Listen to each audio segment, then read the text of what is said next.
ये सहमति है और ये सहमति के तहत ही हुआ है। जिन्होंने राष्ट्रीय झंडे का अपमान किया उन्हें आप किसान कहेंगे क्या? राकेश टिकैत के कहने के ऊपर हम थोड़ी चल रहे हैं। कोई किसी भी क्षेत्र वाले ने नहीं बोला हमें शराब का ठेका अपने एरिया में चाहिए।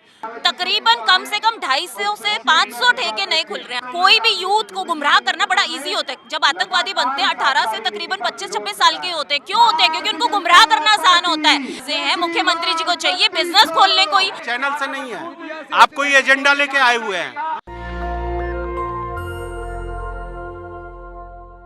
इस वक्त हम लोग जंतर मंतर पर मौजूद हैं और जंतर मंतर पर भारतीय जनता पार्टी के लोग विरोध प्रदर्शन कर रहे हैं केजरीवाल के खिलाफ। अब सोचिए कि पिछले 7 सालों में जिस पार्टी के लोग देश में होने वाले तमाम आंदोलनों को गलत बताते रहे, आंदोलनकारी लोगों को नक्सली बताते रहे, देश को तोड़ने वाले लोग बताते रहे, आज उस पार्टी के लोग प्रदर्शन कर रहे हैं। मतलब किसी और पार्टी का अगर कोई प्रदर्शन करे तो उसको कहते हैं कि ये लोग देश तोड़ रहे हैं, और आप लोग आज खुद प्रदर्शन कर रहे हैं। नहीं, हम प्रदर्शन नहीं कर रहे, हम तो देखने आए हैं और ये बताने के लिए आए हैं कि जब ये नीतियां बन रही थी, जब इस नीति को बनाने का प्रोसीजर चल रहा था और जब हम बार बार इस भारतीय जनता पार्टी को जगाने की बात कर रहे थे, तो तब तो ये सोए हुए थे, तब तो इनके एलजी ने चुपचाप साइन कर दिए। हमें तो ऐसा लग रहा है कि इन दोनों ही पार्टियों की आपस में हाथ मिले हुए हैं। नहीं तो अगर इनको विरोध करना था, जो विरोध आज ये यहाँ पर कर रहे हैं, ये विरोध इन्होंने उस समय पे क्यों नहीं किया जब इसकी नोटिफिकेशन जारी हुई थी? आप मिली हुई है। यस, क्या बात कर रहे हैं? क्या सबूत दीजिए आप। ये मुझे एक बात बताएं, जब आबकारी नीति की चेंज करने की, नई पॉलिसी को लाने की एक शुरुआत हुई, ठीक है, उस समय भाजपा ने आवाज क्यों नहीं उठाई? उस समय आवाज उठानी चाहिए था। और आज अगर आवाज उठाई तब जब आज से नई दुकानें शुरू होने वाली हैं, तो आज से नई दुकानें शुरू होने वाली हैं, तो आज का किया हुआ विरोध क्या उस आबकारी नीति को वापस करा पाएगा? ये अपने आप में प्रश्न चिन्ह है। मतलब चिड़िया चुग गई खेत वाला मामला हो गया। यस, जब विरोध करने का सही समय था, जब सही समय पे इसका विरोध होना चाहिए था, जब नोटिफिकेशन जारी हुई थी, जब एलजी ने उसके ऊपर साइन किए थे, तो आज जो चीजें हैं ये चीजें तो उस समय उठानी चाहिए थी। इस तरह की सहमति है बीजेपी की आपके साथ? यस, ये सहमति है और ये सहमति के तहत ही हुआ है। चलिए, ये बड़ा दिलचस्प है। आप देखिए कि ये तो मैं खुद बड़ा ही ताजुब मान रहा हूँ कि कैसे ये संभव है कि जो लोग प्रदर्शन को ही गलत बताते हैं इस देश में, वो सारे लोग यहाँ पर प्रदर्शन कर रहे हैं और बीजेपी के लोग हैं, और यहाँ पर बाकी लोग भी हैं जो ये कह रहे हैं कि बीजेपी के लोग जो है वो प्रदर्शन का दिखावा कर रहे हैं। क्योंकि अगर इन्हें सच में विरोध करना था तो आज के 10 दिन पहले इनको जागना चाहिए था, 1 महीना पहले जागना चाहिए था। लेकिन हम लोगों से और लोगों से बातचीत करेंगे। क्या नाम है सर आपका? मेरा नाम वीरेंद्र बब्बर है। पार्टी में किसी पद पर है? मैं बीजेपी दिल्ली स्पोक्स पर्सन हूँ। Spoke person? अरे वाह, बढ़िया आदमी मिले आप। क्या है मांग आप लोग? हम लोगों की मांग ये है कि जिस प्रकार से आज दिल्ली के अंदर, दिल्ली में केजरीवाल की सरकार हर घर के अंदर, हर गली के अंदर, हर मोहल्ले के अंदर शराब के ठेके खोलने की जो दृढ़ योजना लेकर के आई है, उसे वापस लिया जाए।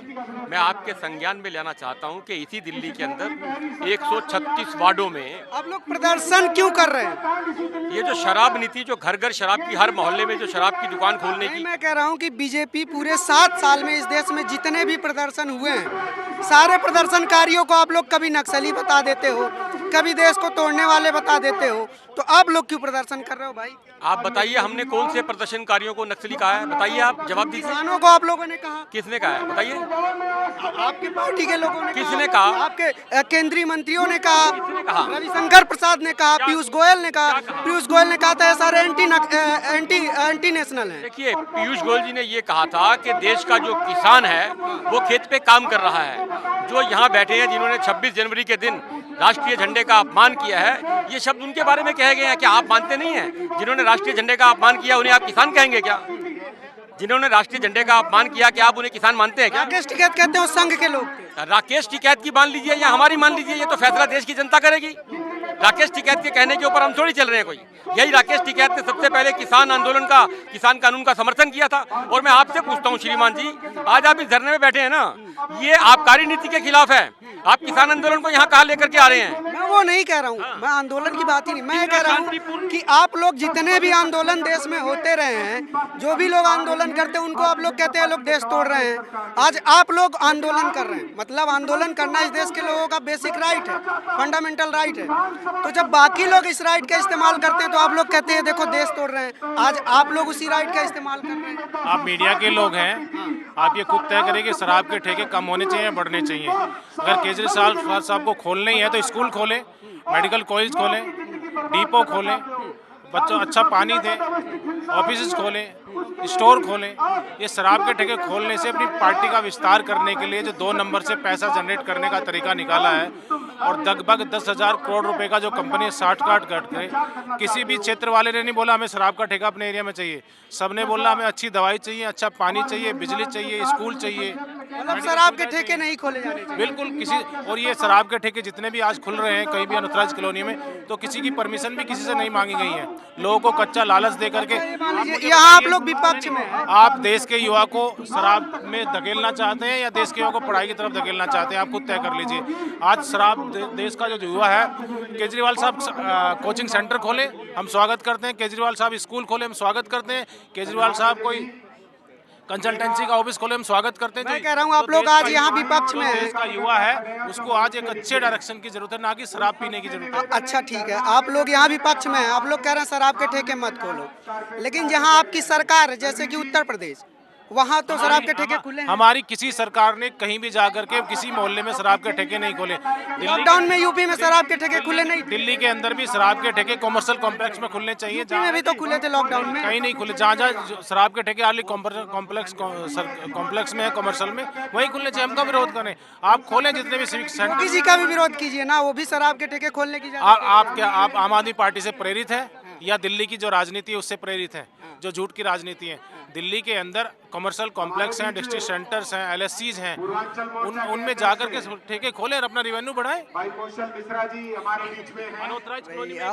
आप लोग देखिए, आप लोग शराब अगर आपका मुद्दा है तो उसका विरोध पार्टी देख के नहीं होना चाहिए। आपको योगी जी का भी विरोध करना चाहिए, केजरीवाल का भी विरोध करना चाहिए, उन सारे लोगों का विरोध करना चाहिए जो शराब के ठेके खोलने की इजाजत देते हैं। जो शराब के ठेके खुलवाते हैं उनके लिए होना चाहिए कि उनके खिलाफ होना चाहिए। यूपी में जब से हमारी सरकार है, कौन से नए ठेके खुले हैं? बताइए ना। नया लाइसेंस जारी नहीं हुआ। जब से हमारी सरकार आई कौन से नए ठेके बन गए? लेकिन दिल्ली में नई जो नीति आई है उसके हिसाब से नए ठेके खुल रहे हैं, और वो भी 1-2 नहीं, तकरीबन कम से कम 250 से 500 ठेके नए खुल रहे हैं। अब बताइए ये कितना जायज है? क्या यूथ को केजरीवाल चाहते हैं कि शराब के नशे में डूब के पड़े रहें? और अच्छी बात है, उनको वोट पता है कि यूथ तो मुझे वोट देगा नहीं, देंगे तो मुझे बूढ़े बड़े ही शायद थोड़ा बहुत। तो यूथ को नशे में डुबाकर वो वोट नहीं चाहते कि उनका वोट वैसे भी पता है मुझे नहीं मिलेगा, इसीलिए यूथ को डुबाना चाहते हैं। तो आप ये कहना चाह रही हैं कि इस देश का यूथ बेवकूफ है, वो शराब के ठेके पे शराब पीने? बेवकूफ नहीं है, लेकिन शराब के लिए, क्योंकि हमेशा आप देखिए कोई भी यूथ को गुमराह करना बड़ा इजी होता है। जब आतंकवादी बनते हैं 18 से तकरीबन 25-26 साल के होते हैं। क्यों होते हैं? क्योंकि उनको गुमराह करना आसान होता है। इसीलिए यही काम जो है आज केजरीवाल सरकार भी कर रही है। क्यों यहाँ पर ये वाली नीति ला रही है? क्यों इतने सारे ठेके घरों के पास खोले जा रहे? जो पुराने थे काफी नहीं थे क्या?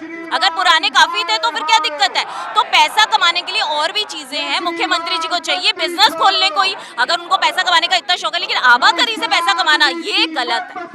पूरे कोरोना टाइम में स्कूल बंद था, कॉलेज बंद था, सब कुछ बंद था, लेकिन ठेके हर प्रदेश में खुले, चाहे वो यूपी हो, चाहे दिल्ली हो, चाहे हरियाणा हो, चाहे पंजाब हो, सारे स्टेट में खुले। गौरतलब है कि कहीं कहीं बीजेपी की भी सरकार है, कहीं आपकी सरकार है, कहीं और पार्टियों की सरकार है, तो निशाना सिर्फ केजरीवाल क्यों? निशाना नहीं ना, मैंने ये तो बोला है कि नए और ठेके खोलने के ऊपर निशाना है। जो पुराने खुले हुए थे, क्योंकि यूपी की अगर आप बात करते हैं कि वहाँ जो पुराने ठेके खुले हुए थे वही खुले हुए हैं। कोई नए उन्होंने हमारी सरकार ने, योगी सरकार ने कोई नए ठेकों का आवंटन नहीं दिया कि आओ खोलो, और बिल्कुल कोई कहीं भी नहीं है। अच्छा, आप लोगों के समर्थन की वजह से देश में इतनी महंगाई बढ़ जा रही है। आप लोग कह रहे हैं 200 पेट्रोल खरीदेंगे, आप गरीबों का कुछ सोचेंगे नहीं? आप लोग महंगाई कहाँ है? महंगाई नहीं है? नहीं, कहीं महंगाई नहीं है। बताओ, पूरे लोकसभा चुनाव में कहीं महंगाई का मुद्दा उठाओ, पूरे दिल्ली विधानसभा चुनाव में कहीं महंगाई का मुद्दा उठाओ। पहली बार देश में चुनाव जिसमें महंगाई मुद्दा नहीं थी। क्यों? महंगाई है नहीं इसलिए। 2014 में बीजेपी सत्ता में आई थी तो महंगाई मुद्दा था। तब महंगाई थी, हमने लोगों को रोजगार दिया। 70 रुपए पेट्रोल था तो महंगाई थी, आज 110 है तो सस्ती है। 40 रुपए स्टेट दिल्ली सरकार पेट्रोल पे टैक्स ले रही है, उसको कम करे ना। बाकी राज्यों ने सबने कर दिया है, करवाइए का आप कम कराइए। आप जाइए मुख्यमंत्री से बात कीजिए कि आप इतना टैक्स क्यों ले रहे हैं। लेकिन मोदी जी से कम करने को नहीं कहेंगे? मोदी जी ने ऑलरेडी कम कर दिया है। योगी जी इसके ये 40 रुपए योगी जी ने कर दिया है ऑलरेडी, सब सारे। दिल्ली में नहीं है, और दिल्ली से आप देखो हरियाणा आप अपने पार्टी से कम करवा के एक उदाहरण पेश कीजिए कि देखिए ऐसे कम होता है। भाजपा शासित सभी राज्यों में कम हो चुका है। मैं कह रहा हूँ कि आप लोग महंगाई को मुद्दा क्यों नहीं मानते? महंगाई का पहले अर्थ आप समझते हैं? आपको पता है 2009 में पेट्रोल की क्या कीमत थी, मालूम है? जो पूछ रहा हूँ जवाब दीजिए ना। 100 रुपए तो नहीं थी, 77 रुपए थी 2009 में। जी, आप जाके चेक कीजिए। 2014 में जब मोदी जी सरकार बनाए तब 78 रुपए पेट्रोल थी, और आज 7 साल में 100 रुपए हुए हैं। तो आप महंगाई पे हल्ला कर रहे हैं, और उसके बाद भी मोदी जी ने 10 रुपया कम किया है। जाके स्टेट गवर्नमेंट से पूछिए कि वो क्यों नहीं कम कर रही है। ये प्रश्न आपको जाके अरविंद केजरीवाल से पूछना चाहिए कि उन्होंने मोदी जी से ना पूछे। मोदी जी ने तो कम कर दिया। योगी जी से? योगी जी ने भी कम कर दिया। आपको पता नहीं है, आप मीडिया मैन हैं या कोई और हैं, आपको शायद जानकारी नहीं है। यूपी में भी पेट्रोल का दाम कम हुआ है और केंद्र से भी कम हुआ है। और एलपीजी भी कम हुआ है। आपको कुछ पता ही नहीं है। आप बहुत सारी खबरें आ रही हैं कि लोग घर में एलपीजी रखा हुआ है फिर भी लकड़ी पे खाना बना रहे हैं। आप चैनल से नहीं है, आप कोई एजेंडा लेके आए हुए हैं। मोदी जी से सवाल नहीं करना है। अगर हम पूछ लेंगे कि महंगाई क्यों है तो हम पे ही नाराज हो जाएंगे। लेकिन क्या किया जाए, जो है सो है। अब आप देखिए पूरा माहौल, और आप इस पे क्या सोचते हैं हमें जरूर बताइएगा। देश में महंगाई मुद्दा है या नहीं? दिल्ली सरकार की नई आबकारी नीति आई हुई है जिसके जरिए दिल्ली में शराब की दुकानें बढ़ाई जा रही हैं, उम्र में कुछ छूट दी गई है, और इस वजह से बीजेपी विरोध कर रही है। इस बारे में आप क्या सोचते हैं ये भी हमें बताइए। कैमरामैन आशीष के साथ मैं अनमोल पीतल, जंतर मंतर, दिल्ली। नेशनल दस्तक की आपसे गुजारिश है कि अगर इसको बचाना चाहते हैं तो नेशनल दस्तक को सब्सक्राइब करने के लिए रेड कलर के सब्सक्राइब बटन को दबाएं, फिर बेल आइकन की घंटी दबाएं। नेशनल दस्तक को बचाने के लिए बहुत जरूरी है कि हर खबर को शेयर करें, लाइक करें, कमेंट जरूर करें।